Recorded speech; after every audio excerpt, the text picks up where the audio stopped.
एक गांव में एक परिवार रहता था। उस परिवार में आपस में बहुत प्रेम था और परिवार हर प्रकार से सुखी था। परिवार में 3 भाई और एक बहन थी। उनके माँ बाप उन चारों से बेहद प्यार करते थे। बड़ा बेटा पढ़ लिख कर डॉक्टर बन गया था और छोटा बेटा भी पढ़ लिख कर इंजीनियर बन गया था। परिवार में बस एक कमी बीच वाला बेटा था। वह बिल्कुल गंवार और आवारा किस्म का था। कुछ समय बाद उनके दोनों बेटे डॉक्टर और इंजीनियर ने शादी कर ली और कुछ दिनों बाद इनकी बेटी का भी एक अच्छे घराने में विवाह हो गया।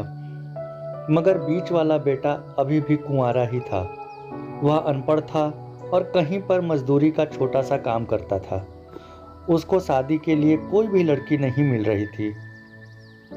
उसके माँ बाप उससे बहुत परेशान हो चुके थे। अब जब भी उसकी बहन अपने मायके आती तो वह अपने डॉक्टर और इंजीनियर दोनों भाई से मिलती थी, मगर बीच वाले भाई से बहुत कम मिलती थी, क्योंकि वह उसे ज़्यादा पैसे नहीं दे पाता था। लेकिन फिर भी वह अपनी बहन से बहुत अधिक प्यार करता था।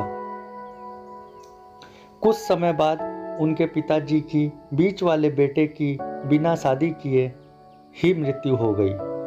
उनकी माँ ने सोचा कहीं अब किसी के मुंह से बंटवारे की बात निकले, इसलिए अपने ही गांव में एक सीधी सादी लड़की से मझले बेटे की शादी करवा दी। शादी होते ही न जाने क्या हुआ, अनपढ़ बेटा मन लगाकर काम करने लगा और पहले से कहीं ज़्यादा मेहनत भी करने लगा। अब कोई भी पुराना दोस्त उसको मटरगश्ती के लिए बुलाने आता तो वह मना कर देता।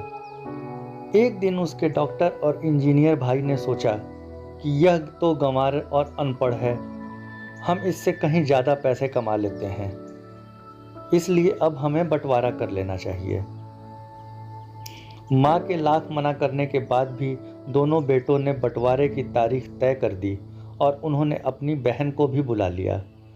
बंटवारे के समय बीच वाले बेटे ने कहा कि तुम लोग बंटवारा कर लो, मुझे जो बचे वो दे देना या ना देना, मैं शाम को आकर अंगूठा लगा दूंगा।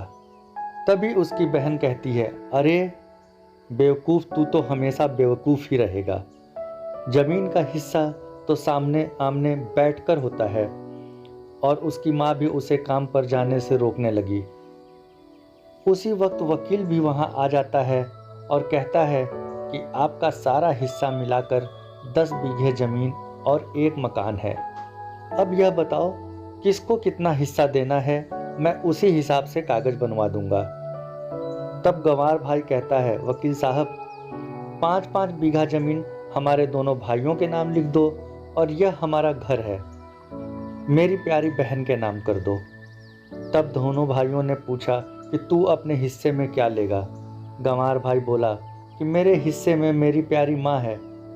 वह अपनी पत्नी की तरफ मुस्कुराते हुए कहता है, क्यों, क्या मैंने गलत कहा? उस गंवार और अनपढ़ की पत्नी अपनी सास से लिपट कर बोली, माँ से बड़ी वसीयत क्या होगी मेरे लिए। उसी वक्त उसका गंवार पति भी अपनी माँ से लिपट जाता है। गंवार बेटे और बहू के प्यार ने जमीन जायदाद के बंटवारे को एक सन्नाटे में बदल दिया। तभी बहन अपने गंवार भाई के गले लगकर लिपट कर रोते हुए कहती है कि माफ़ कर दो भैया, मैं आपको सम्मान नहीं दे सकी। तभी उसका भाई कहता है, मेरी प्यारी बहन, इस घर में जितना अधिकार हमारा है उतना ही तुम्हारा भी है, और रही बात बंटवारे की, तो बंटवारा नहीं करने से जीवन खत्म तो नहीं हो जाएगा। क्यों करें हम बंटवारा? क्या हम एक साथ मिलकर नहीं रह सकते जैसे हम बचपन में मिलकर रहते थे?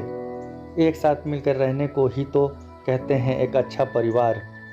और उस परिवार को संभालती है एक माँ। उसके दोनों भाई भी बहुत शर्मिंदा होते हैं और वह बंटवारे के सभी कागज़ फाड़ कर फेंक देते हैं।